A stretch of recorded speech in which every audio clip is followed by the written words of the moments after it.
Lors d'un précédent exposé, j'ai évoqué l'Atlantide. J'ai parlé des connaissances scientifiques de cette ancienne civilisation, comment elles ont été préservées et transmises progressivement à l'humanité. Puis j'ai parlé du rôle de témoin que les Atlantes joueront dans le futur. Aujourd'hui, je vais vous parler de la Lémurie.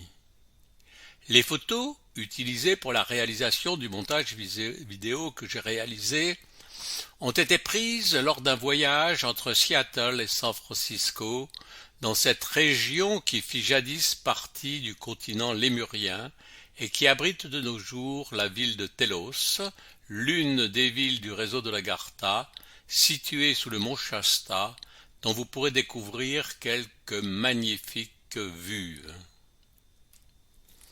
La Lémurie disparut bien avant l'Atlantide.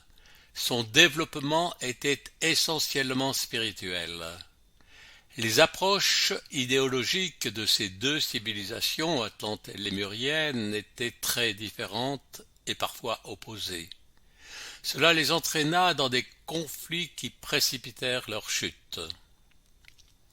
Depuis la disparition de ces deux civilisations, les peuples évoluèrent en essayant de comprendre la nécessité d'adjoindre la dimension spirituelle au développement matériel. C'est la grande leçon à intégrer, et les membres de ces deux civilisations qui ont survécu et vivent aujourd'hui dans des dimensions supérieures sont là pour nous aider à le comprendre, mais aussi pour les rejoindre. Voici le message d'Adama qui nous y invite. Nous sommes vos frères et sœurs aînés.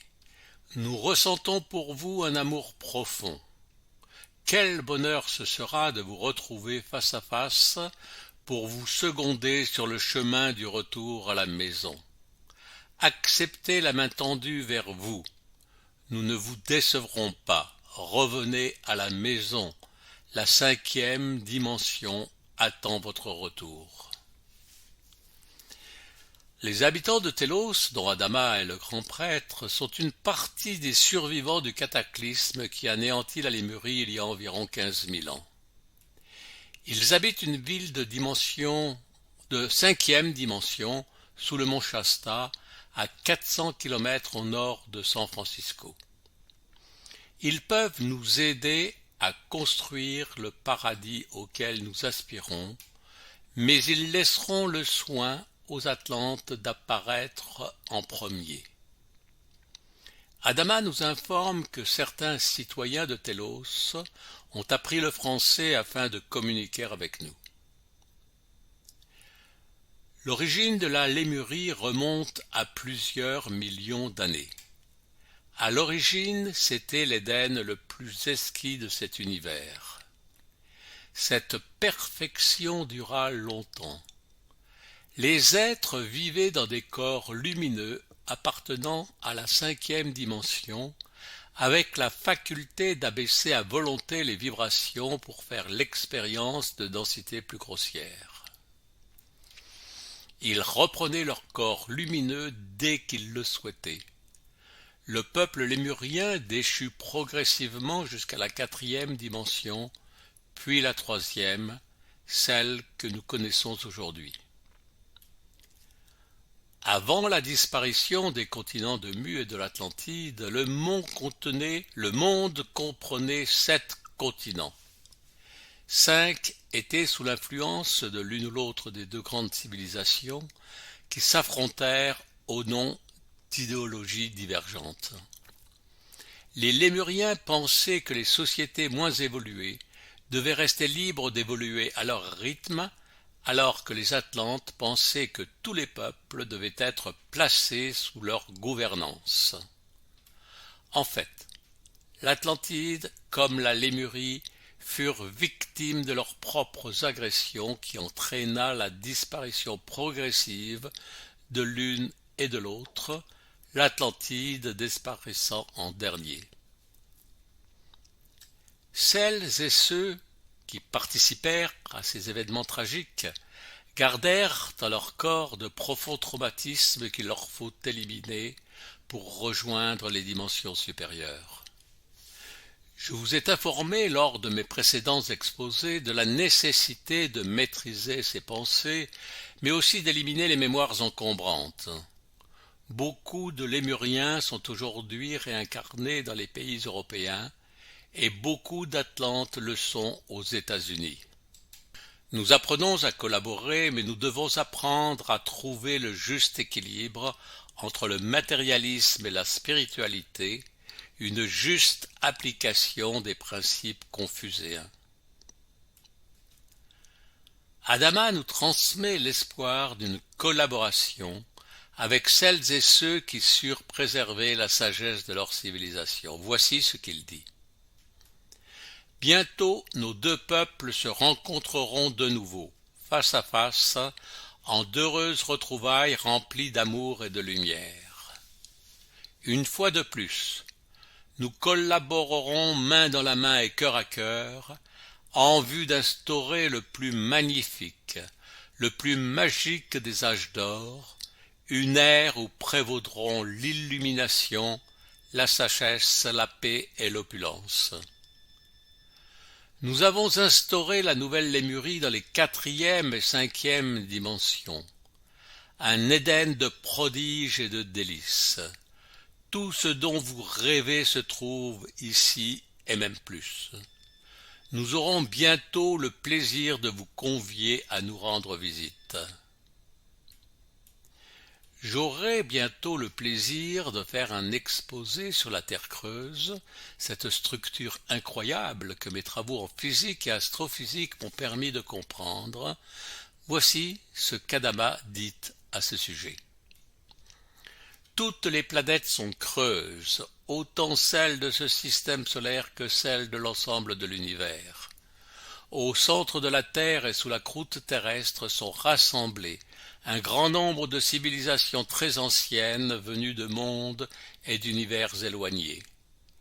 Je vous ai parlé lors de mon exposé sur les cités intraterrestres des villes de Gobai et de Boans qui abritent des êtres venus de galaxies lointaines pour construire le champ électromagnétique de protection.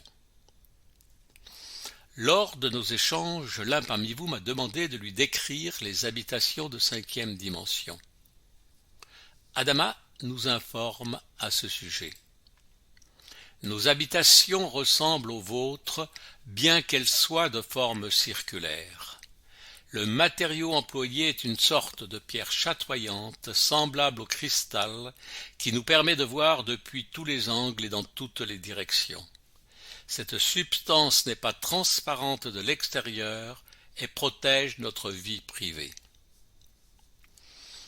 La grande question que nous nous posons tous est bien sûr la date de la rencontre avec nos frères et sœurs télosiens. Ils nous informent qu'eux sont prêts, mais que l'humanité ne l'est pas encore et que cela dépend de l'ouverture du cœur. Rappelez-vous l'importance de la philokalie. Adama dit devoir attendre qu'une majorité de gens aient adopté l'amour et la compassion envers toutes les formes de vie et tous les règnes naturels et que nous ayons cessé de leur nuire. Soyons lucides. Il nous faudra encore du temps et certainement d'exceptionnels événements pour que cela se produise à grande échelle. Adama nous informe. Notre émergence aura lieu en un processus graduel, mais les veilleurs précisent de leur côté, le temps décrit par ses frères et sœurs n'est pas encore là. Les humains peuvent accélérer ou retarder ce grand moment en mettant fin à la violence et à l'intolérance qui se déchaînent sur votre planète. Mais les veilleurs précisent aussi que la préparation au futur contact est en cours, tout comme la transition. Aussi, certains parmi nous peuvent-ils espérer participer au plan préliminaire qui prévoit des contacts directs avec celles et ceux qui connaissent l'existence des Télosiens et souhaitent les accueillir de tout leur cœur, en totale discrétion. Pour cela, il est indispensable d'évacuer toute pensée négative, de guérir les annales contenant souffrance, colère, chagrin, culpabilité, peine, traumatisme, honte, dépendance, désespoir, manque d'estime de soi, etc. Comprenez les raisons qui m'ont poussé à vous proposer 3 exposés sur les conditions pour atteindre les dimensions supérieures, en vous proposant parfois des exercices simples mais efficaces. J'aimerais approfondir maintenant une notion si mal comprise ou mal interprétée par la plupart d'entre nous, la notion de flamme jumelle. Nous idéalisons cette notion sous la forme de la femme ou de l'homme idéal qui représenterait l'amour éternel. Rappelez-vous ce que nous ont expliqué les pilotes, confirmés par Anamar, qui créa en Lémurie le temple de l'union consacrant le mariage des hommes et des femmes avec leurs bien-aimées flammes jumelles. Voici ce qu'il explique. Cherchez cet autre tout spécial dans chaque cellule et chaque atome de votre cœur et de votre âme. Cette personne est le soi, votre contrepartie divine qui vit en vous. Quand vous apprenez à vous apprécier dans chaque aspect de votre essence, de votre nature divine et de votre expérience humaine, et quand cet amour céleste pour le soi régira votre cœur et votre vie, vous ne rechercherez plus ailleurs votre douce moitié. Vous saurez que vous l'avez trouvée. Peu importe la forme extérieure qu'elle prendra, votre cœur sera comblé et serein. Les veilleurs nous parlent de cette union, de ces noces alchimiques entre l'âme-personnalité développée au cours des expériences dans la matière et de l'âme-énergie, parcelle de la source dont nous sommes issus. Nous devons comprendre que les êtres qui vivent dans les dimensions supérieures ont atteint cette perfection de l'amour divin et que celles et ceux qui atteindront la 5e dimension connaîtront la joie de ces noces alchimiques. Je l'ai souvent dit et répété, nous sommes au temps de la parousie qui est celui du choix. Nous devons choisir et décider si nous voulons rejoindre notre dimension supérieure avec toutes les transformations que cela implique, ou bien si nous choisissons de demeurer en cette 3e dimension en vivant ces bouleversements, puis un autre cycle d'incarnation en cette même dimension, ici ou ailleurs. Avant de clore cet exposé, j'aimerais vous parler de Mykos, l'un des habitants du continent intérieur, qui confirme que toutes les planètes possèdent des ouvertures polaires nord et sud, comme nous en ont informé les veilleurs. Mykos parle de ses origines extraterrestres et des raisons qui le poussèrent avec d'autres d'émigrer au cœur de notre planète. Il nous informe que la Confédération des Mondes Libres a accordé sa pleine protection à notre secteur pour que la vie puisse enfin évoluer en paix. Voici ce que Mykos exprime comme désir auquel il nous est possible de répondre. Nous communiquerons avec tous ceux qui établiront un lien conscient avec nous en toute sincérité. Vous êtes, dit-il, parfaitement équipés pour entreprendre votre périple vers la lumière resplendissante d'une terre nouvelle. Allons-nous répondre à son invitation? Si nous manifestons notre désir d'y répondre, peut-être nous enverront-ils les synchronicités qui nous permettront d'établir des échanges et avoir plus d'informations sur les habitants du continent intérieur mais aussi nos frères et sœurs Atlantes et Lémuriens. Nous serons amenés dans le futur à collaborer avec les uns et les autres pour le retour de l'âge d'or et l'établissement sur cette terre d'une civilisation qui adhérera à la Confédération des mondes libres.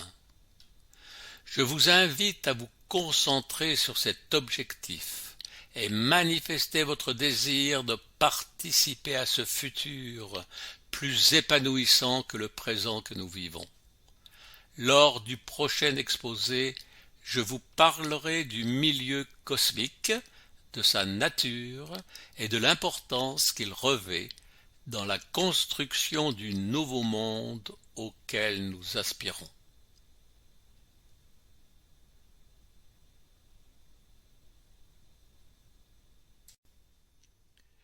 Bonjour.